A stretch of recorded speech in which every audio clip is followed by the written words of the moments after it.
Okay, people, focus in on Sam whenever you be ready. Okay, raise your hand if you've ever had a best friend, whether it was a dog, a cat, or like a person. Okay, now imagine one day them being taken away. I'm here to talk to you about people being nice. Sorry. And I'm here to talk about pit bulls being banned, and I'm going to start off by saying that it really depends on how they're raised. And then second, I'm going to talk to you about how they're misused and mistreated. And then last, I'm going to explain to you how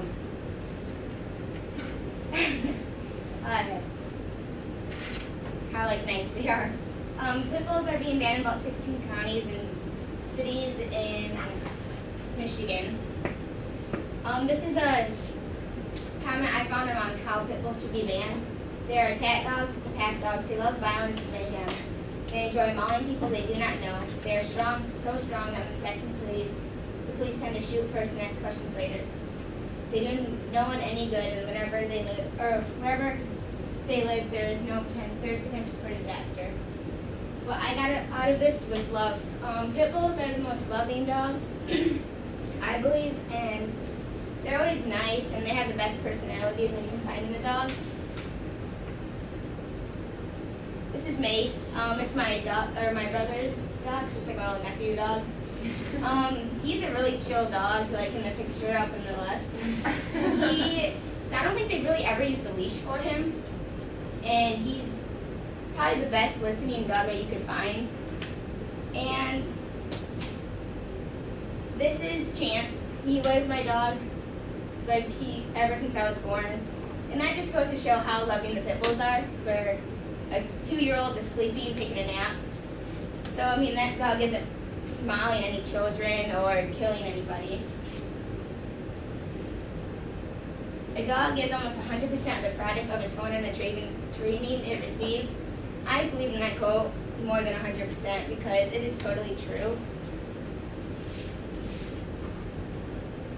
Kill or be killed. The dogs that you hear about on the news, they are the ones that have maybe attacked somebody, but if you look at the places where they were raised and the training that they have received, it's not their fault.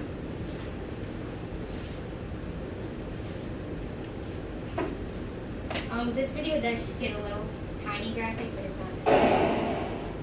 Stop, I don't want that leash come off, because she will jump on you. She real high fish, B. I can't even handle it, you know what I'm saying? I can't even touch it.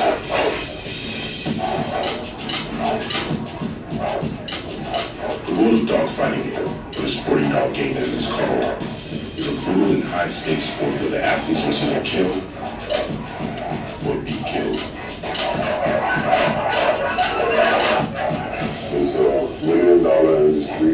Matches can go up to $20,000, $30,000. My attraction to the sport is just the courage of the dog, and just the thought of being able to go 2 hours and 30 minutes just non-stop, just loving it out, and just not giving up until 1 or 2 dogs just decides this is it, that I gave it all I can, and just pack it in. The pit bull is one of the most maligned breeds of dogs in history. We've all seen the media reports of these animals attacking some defenseless little child or elderly person without provocation or warning. You want your dog to be protective and be a bodyguard and a companion, cool. That's great. But a lot of people, all they want the dog is to be suspicious, aggressive, train it the wrong way, and then you have these constant things happening. It's uphill. There's non-stop breeding and fighting and using these dogs for the wrong thing. All the situations that happen with a dog has been started and created by a human. If the dog is actually just a monster on its own, then it's because it's been inbred. Well, I praise you, I appreciate she inbred, you know what I'm saying? So we look at the quality myself, breed. She kind of crazy, son. She'll get into her somebody, man. Be careful.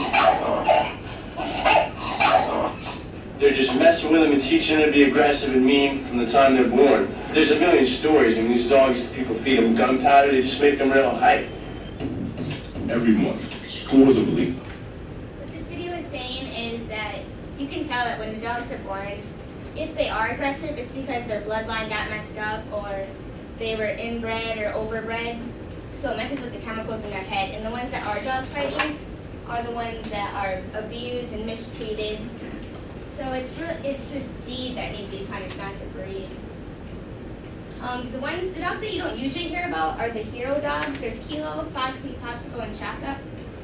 Kilo, during an invasion in his house, he took a bullet for his owner, and it came through his head and like out over here, and I don't know how he survived, but he did. Foxy saved their 82-year-old owner from freezing to death. She laid on top of her and barked until somebody came.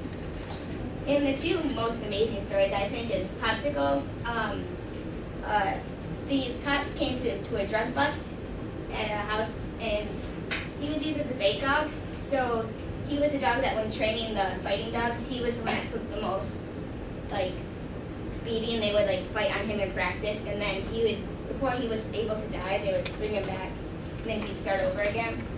He was found in a trash bag in a freezer, and the cop thought it was like a kid, and he was really scared, but it ended up being Popsicle.